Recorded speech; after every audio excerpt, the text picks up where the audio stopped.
So this horrific burning of the Jordanian pilot.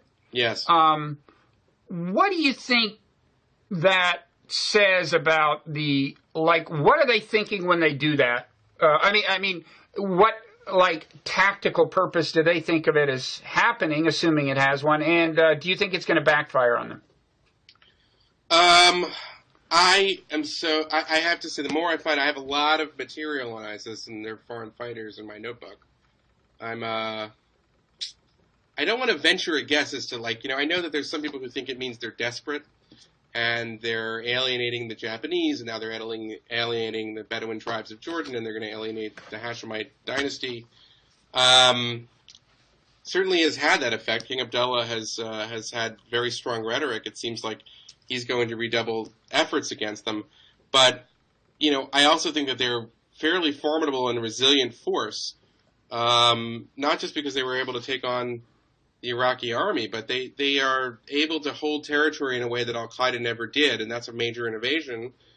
And I don't believe that Mosul is soon going to fall. Maybe it will, but I don't know that's the case. Actually, I shouldn't say that. It gets into this kind of... I'm still somewhat baffled by them, and I can tell you I talked to a lot of security leaders in Iraq and Kurdistan who I came away thinking they don't really understand the enemy that much either.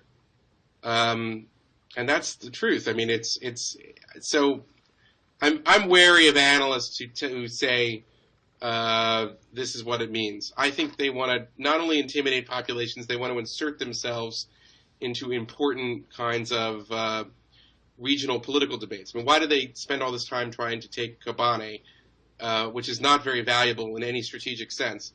One explanation I heard is because they wanted to try to create a wedge between a very conservative Turkish Muslim population and the Erdogan government, which we in the West are kind of horrified by a lot of things he does, but, could be perceived as being too soft on the Kurds. And so, that was more, that made more sense than some of the other conspiracy theories that I've heard about ISIS, which probably don't bear repeating on blogging heads, but... I'd love to hear them. Where else? If not blogging heads, where are you going to hear them? Kurdish leaders will say, well, I mean, so here's something interesting about Kurdistan, that they are doing enormous business right now with Turkey, who is their old nemesis. But they also, a lot of them kind of secretly think that they're taking direction from the Turkish intelligence service. Then there's a theory that you'll hear from extremist Shia types that actually the United States is supporting ISIS, and they invent propaganda about it, saying that the U.S. is, dropping. I think we can definitely take that one off the table, but go ahead. Well, we can, but it's something that you'll hear in Iraq. Mm-hmm. Everyone's kind of favorite regional villain. I've heard Israel's behind ISIS, which doesn't make any sense. I mean, so you hear it. It's because I think we're still in this phase where they don't understand. Well, the Kurds really don't know why ISIS decided to go for Erbil. They thought they were going to go for in and around Baghdad.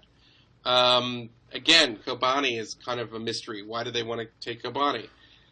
So and the other thing I just say is that ISIS has come out with new currency, and apparently their highest note or coin, because they believe in only Quranic currency, it has a picture of the world on it. They seek this kind of world domination, and I don't think I don't think they can take over the whole world. I'm not saying that, but to just say, oh, they're a bunch of sort of Luddites in their caves in Afghanistan or whatever, they're not really a threat.